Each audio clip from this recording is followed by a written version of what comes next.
Hi guys, this is Ben from Ben's RPG Pile, and in honor of Terrainaholic's Hobbython, I thought I'd do a quick video response here. I've never done one before, so this is a first, but just an impromptu thing to show you what I worked on this weekend, and certainly to sing the praises and thank Terrainaholic for all the great videos that he's put out.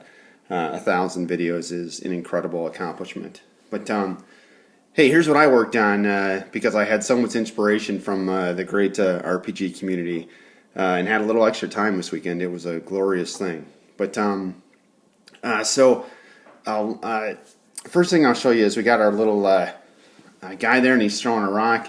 And so I went through my bitbox and found a broken mini and decided I'd make a little terrain piece there, like a rock had just been tossed and pretty much crushed this guy in half. So nice simple piece, little modular thing of terrain, and now I can use that in different games and everything. So that was my first deal there. It's an old confrontation mini, if you can believe that. But rocks from my yard. Used a bunch of new materials this weekend for the first time, and that was really fun. So that's the first thing. Second thing is, this is going to be pretty embarrassing, by the way. The very first thing I did for Hirst Arts was the cavern pieces. Oh my gosh, I can hear everybody laughing. But there's the wall, and then there's the terrain. Right, it's that green, symbolic of the flu season almost. These did not go well. And honestly, to this day, I can't figure out how the hell they paint that Hirst Arts terrain so beautifully. But I finally decided I was going to take the leap of faith here on the Hobbython weekend and make my own pieces and try to make them better. And as you can see, there was no place to go but up. So again, kind of the spirit of everything that Terrainaholic speaks for.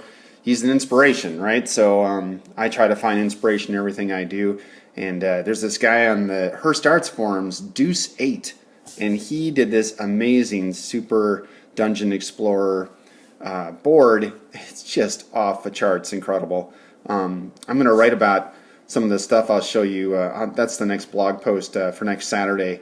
And so everything I'm going to show you here, I'll have how-tos on the paints I use, the supplies, the steps, because I'm going to go kind of quick here. But Deuce8's work was unbelievable, and I thought I'll try to mimic what he does and put my own spin on it. And he did this amazing thing where he put all the stuff he used, took photos of his paint labels, pictures of his like his spray and his paints, and it's so helpful when a hobbyist is trying something new to have all that at your fingertips. And it took me a bunch of errands to different stores, but I found everything I needed. And so here's how it went down. Okay, get those out of the way, I would say. There it is, right? There's my little cavern piece. And so the first thing you do is you spray it with this great stuff called Valspar, which you can buy at a Lowe's, and it's this really sticky, I shredded a pair of gloves, primer, and it's this dark brown. I don't know how well it's going to come out here on camera, but it's really dark brown. Okay. Second thing you do is you take you heavy dry brush on a base coat of a Walmart color, and again, Deuce put the whole label online, and so I was able to go to a Walmart, as painful as that is, and get the color, and you slap that on pretty good. And I found you don't put it on too much because some of the dark showing through is a good thing. Okay, like that. Then the next thing you can do is you take a very light color, and then you highlight that to bring out some of the edges and stuff like that. And then an alternate step Deuce had was he painted the parts of the piece here green and red. He even did a blue, but I didn't have the guts to do the blue. That was way too over the top. So he did a blue, but I just did the red and the green because I like those smoother, darker colors kind of thing. And I learned a new rubble trick. Caveman on the Hirst Arts forum is legendary for his rubble technique, and so I tried that this weekend as well. And as you can see, this is much better than that. This is going to get covered up, never to be seen from again. And this, now we're talking. They even put a little plant flock on the back. Huh? So that's that, and I'll show you some other pieces I did. There's the red. All right, that's pretty nice. This one I did put a little Woodland Scenics water on. This one is the Hirst Arts rock. And the only thing I screwed up a little bit here, I went too heavy on the flock, but on the dirt there. But that's okay. These are just test pieces. A little too heavy.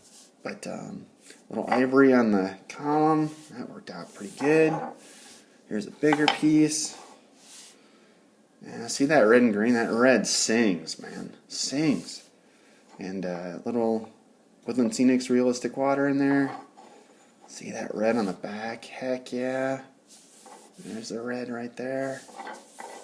This is my favorite piece, guys. Again, I went a little too heavy on the stone, but maybe it was a cave-in or something. But my happiest thing is I found the rock color that I've been searching for. This, I mean, that is absolutely stone. And that turned out great. And I put a little moss underneath, right?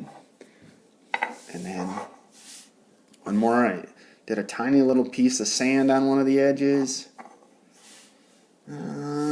So I'm going to put them side by side here. You see a big difference. Oops, sorry.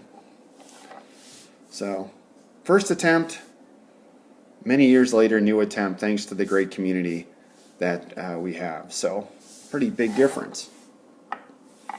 Old and new. Neat.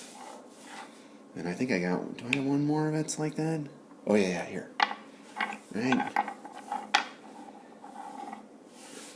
Old and new. Cool, huh? And then I did try the floor. Gosh, guys, I don't know if there's anything harder than a cavern floor. And this is what I got. If I painted it heavier, it got too bright and pasty. It looked terrible. I don't know how Deuce did his floor, but I can live with that. It's not terrible, but it's not as good as somebody else's. But you know, and then see, I write the steps on the back in my test pieces, so I don't forget what the heck I put on there. So, but I'll put all the links and all the stuff I used and the steps and everything on the next bensrpgpile.com blog post. We post every Saturday, but that's my Hobbython weekend. And again, I just want to thank Terrainaholic for his all his videos and his whole team over there. I met both of them at Gen Con, and I can tell you they're two of the nicest people you're ever going to meet.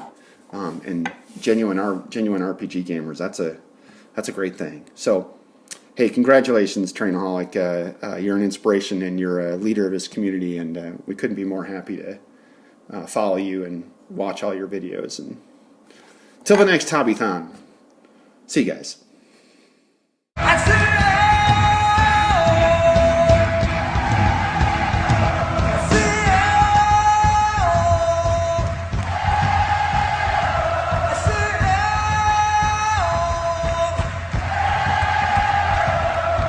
Where will all the martyrs go when the virus cures itself?